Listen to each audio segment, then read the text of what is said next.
then effectively reset the exercise and tell it the same thing again.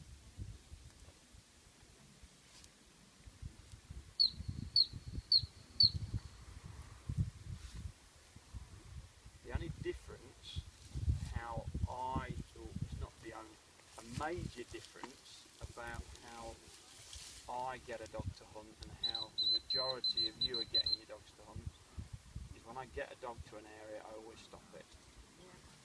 I always stop it because the picture that I've taught the dog to hunt from has always been from a standstill, because I put him out and I threw the ball to his left, I threw the ball to his right and went. So I always want to show him that same picture.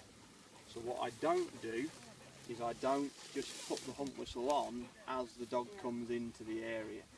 The danger with that, as you saw there, Tepe, is you were in that area several times, admittedly a lot of the time the wrong side of the wind, but the reason he was quickly out of it was because you didn't control his pace. Had you stopped him, killed the speed, and then gone, then he may well have picked that a lot quicker.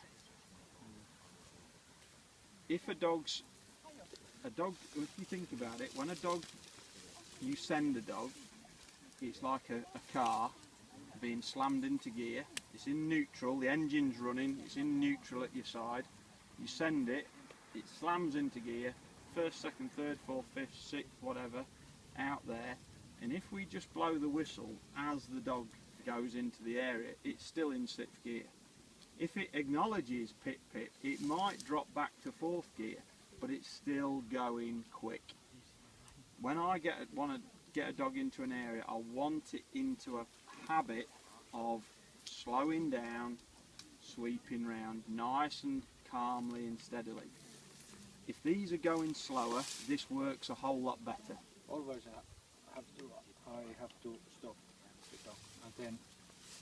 Kuinka sä annoit sen vauhdisseli? Niin annoin, mutta kun se juosi sitä niin lähellä. Se tuolla tavallaan kun se tuolla kaukana on jossain, niin se aina näe.